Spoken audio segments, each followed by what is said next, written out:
উত্তর চীনের শানসি প্রদেশে একটি কয়লা খনিতে গ্যাস বিস্ফোরণে অন্তত ৯০ শ্রমিক নিহত হয়েছেন। নিখোঁজ রয়েছেন অন্তত ৯ জন। নিহতদের সংখ্যা আরও বাড়তে পারে বলে আশঙ্কা করা হচ্ছে। দেশটির রাষ্ট্রীয় প্রচার মাধ্যম সিসিটিভির তথ্য মতে শুক্রবার স্থানীয় সময় সন্ধ্যা ৭টা ২৯ চাংচি শহরে লিউশেন ইউ কয়লা খনির ভূগর্ভে এই বিস্ফোরণের ঘটনা ঘটে। খনিতে বিষাক্ত কার্বন মনোক্সাইডের মাত্রা নির্ধারিত সীমা পার করায় এই বিস্ফোরণের ঘটনা ঘটে। এ সময় খনির নিচে ২৪৭ জন শ্রমিক কাজ করছিলেন। চীনের উপপ্রধানমন্ত্রী ঝাং গৌচিং একটি দল নিয়ে উদ্ধার কাজ এবং দুর্ঘটনার পরবর্তী পরিস্থিতি মোকাবেলার তদারকি করতে ঘটনাস্থলে গিয়েছেন। রয়টার্সের তথ্য মতে ঘটনার সময় দায়িত্বে থাকা কর্মকর্তাদের আটক করা হয়েছে।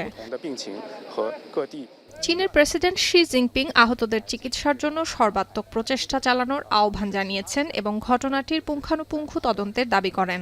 এছাড়া চীনা কমিউনিস্ট পার্টির কেন্দ্রীয় কমিটির সাধারণ সম্পাদক দুর্ঘটনার পরবর্তী পরিস্থিতি যথাযথভাবে সামাল দেওয়ার আহ্বান জানান। চীনে বিপুল পরিমাণ কয়লা উত্তোলনের চাপে প্রায়ই নিরাপত্তা আইন লঙ্ঘনের খবর পাওয়া যায়। এ কারণে ২০০০ সালের দিক থেকে দেশটিতে এ সম্পর্কিত কঠোর বিধিমালা কার্যকর করার পর এ ধরনের দুর্ঘটনায় প্রাণহানির ঘটনা কমেছে। তবে লিউশেন ইউ এর দুর্ঘটনাটি কয়েক দশকের মধ্যে সবচেয়ে মারাত্মক। সুলতানা দিনা, এখন বিশ্ব।